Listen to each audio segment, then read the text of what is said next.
Going to a library book sale on my lunch break. Since I'm out and about, I'm going to have lunch at a park. Lunch with a view.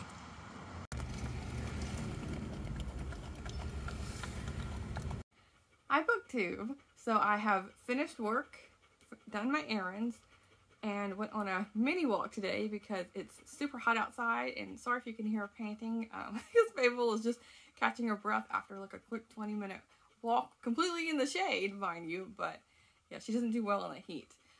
But on my lunch break, I was able to go to a local library book sale. Like, what better way to spend a lunch break than surrounded by books, and cheap books at that. I got I think a clip or two of the outside of the building, but I didn't want to take any video footage inside because even though I got there like right when they opened, it was jam-packed full of people and there was just no way to capture any footage without running into someone. But I did manage to get a couple of books, so I thought I would share them with you. The first one is Bayou Backwaters by Alan W. Eckhart, and what caught my eye was this alligator and the really pretty cover here. And then when I opened it, I saw that there was tons of paintings inside as well, and it was just gorgeous illustrations here. So even if the writing is bad, which it probably won't be, it'll probably be great, but I would still keep this book and read it just for the pretty illustrations. And like, some are like half page, and a lot of them are full pages of squirrel. But yeah, I've always been fascinated with like Louisiana and Florida and that just culture and wildlife and you know, flora, fauna, all of that. I've never been able to like make my way over to visit, but if I can't visit for now, at least I can, you know, tour it through books, which is always fabulous. Okay, so let's see. And I have a mix of books here. This next one is Laura Ingalls is Ruining My Life by Shelley Tugas. And I always collect anything like Laura Ingalls Wilder because as a kid I traveled from the East Coast to the West Coast to California, and then that was my first time ever seeing, you know, anything really outside of that little area of Virginia in the East Coast. So like right after I had arrived in California, I started school and read the Laura Ingalls Wilder series, the Little House on the Prairie series. So I read it at the exact right time at the right moment, and it's always stuck with me as one of my favorite series. And so I always pick up anything Laura Ingalls related. But this is a I believe it's a fiction story. Yes, again, yeah, because her name is Shelley, but this is about Charlotte, whose mom is like moving them around, and they end up in Walnut Grove because the mom is trying to avoid responsibility. And she's yeah, so all the people are talking about Laura Ingalls Wilder all the time, and so I guess that's just annoying our main character here. But yeah, I like the little house that's on the cover here. So I might save this for the Laura Ingalls Wilder readathon that happens every February, because that's when Laura Ingalls was born and she died all within like 4 or 5 days, and so might save it for then, but who knows, it might call to me earlier than that. Let's see, the next one is by Carol Ryrie Brink. Two are better than one, and she wrote Caddy Woodline, which I really like that book, and I've read another book by her, The Winter Cottage, I believe, and I read it this previous winter, and her writings, I always like it, and so I got this one. I have no idea what it's about at all. Let's see, it's about two friends. They share all the same things: horses, dolls, writing a novel. They're practically twins, and they have twice the fun. You will too when you read the book. Okay, yeah. So, and she wrote books way back when. Let's see, when was this one published? 1968. Yeah, there's that one. And some of these I picked up just because I recognized the author. And same with these next two. Gladys Tabor. She wrote Cape Cod. It's like let me see, what was the name of that book? Because I think that's pretty sure her most famous one. My Own Cape Cod, I believe. Or like A Day at Cape Cod. Something like that. Does this one say? Yeah, My Own Cape Cod. So I have Country Chronicle. And I also got Harvest of Yesterdays, My Years Before Still Meadow, and this is about her childhood. And is this one illustrated as well? I'm just gonna flip through it real quick. No, it's not. But this one is. Oh, and the author is on the back here with her cat. But yeah, this cover and then the name is what immediately drew my eye. There's several illustrations here. Yeah, she writes a lot of like nature writing and just about her life and just going through, this is a book going through the seasons. Is there any more illustrations I can find here real quick? Yeah, there's not too many, but there is some. But yeah, I always like her writing. I think I've read just 2 books, but I mean, these are kind of hard to find because, you know, they're not exactly on ebook, I don't think, because these are written, you know, a long time ago. But I love anything nature writing, especially like, you know, capturing, you know, the moment, or like living out in the country, or, you know, cabin in the woods kind of deal. So yeah, I got these 2. And then I have 2 children's picture books. I have Scenes from Childhood by Mary Bruce Sharon. And this one said at the back that, let's see, Emily Gnauer, the illustrator, was, let's see, she was featured at the museums of the Metropolitan Museum of Art in New York City and the Taft Museum in Cincinnati. So I was like, okay, I was intrigued by that. So I'll show you a couple here. There's some on the back as well.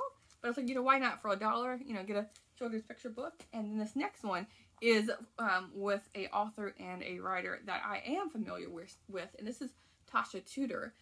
This is a bedtime book, and it's all like fairy tales. So you have Snow White and the Billy Goat's Gruff, Hansel and Gretel, you know, that Goldilocks and the 3 Bears. So, you know, there's like fairy tale type stories. But it's all illustrated by Tasha Tudor. And she always has really pretty artwork. So yeah, I'm not a huge fan of fairy tales.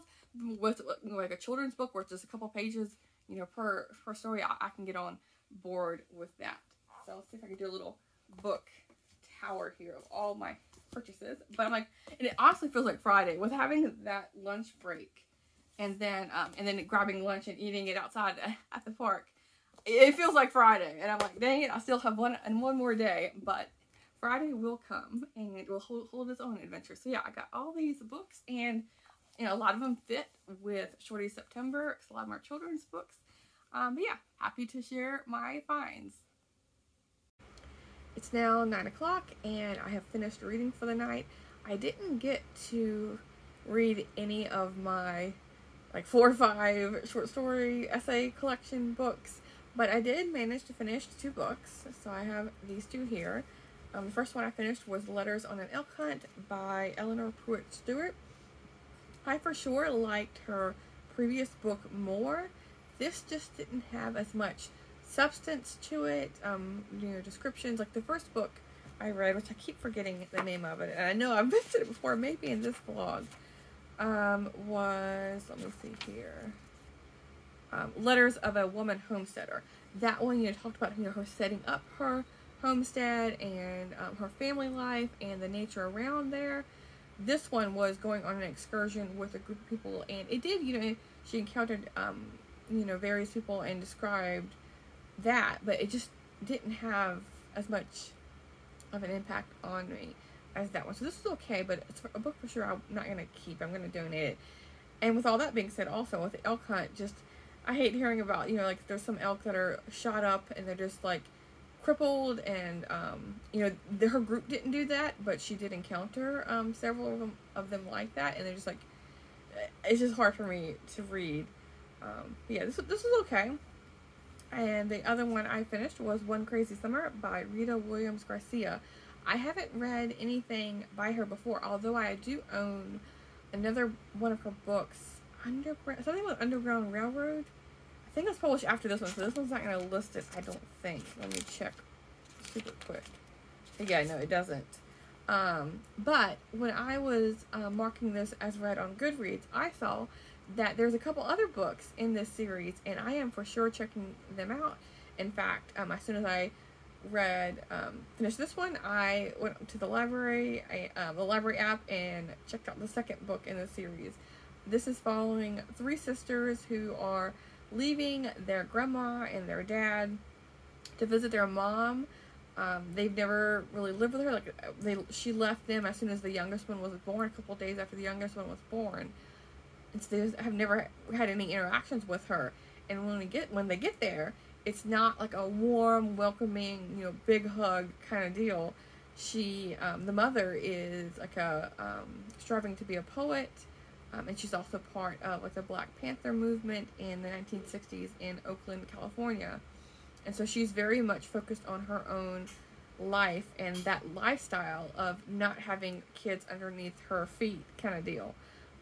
But just the voice of each of the three sisters here are so strong and you know, very distinctive, and just their relationship was great. Like the middle one, Vanetta, she is constantly seeking attention, is just going to do anything to get it. Yes, that's just one example. But then the oldest one is really the one you're gonna be focusing on the most. Like she has the most voice in the story. I mean, she's like, you know, had to be the mother, and especially when they're in Oakland. Their mom is, you know, in her house working on her poetry, and doesn't watch the kids. You know, she's the oldest is only 11, and they're in a brand new city, and they're just off on their own, you know, traveling around, going to different places, and so yeah, she's for sure like the caretaker of it. But the next one, I think is, I just looked at it before, I think it's like B11, because one of the chapters in here is talking about how, you should at least, you know, try and enjoy your childhood and not be so responsible for everything. But yeah, this was a great book, and I can see why it has won so many awards here. So yeah, I'm happy to have gotten to this one. Yeah. So now, of course, like as I always do around 9 o'clock, I stop my reading, and then for the next hour, I just like relax, like rest my eyes kind of deal, and just focus on watching some BookTube. So I will talk to you tomorrow. Thanks, BookTube.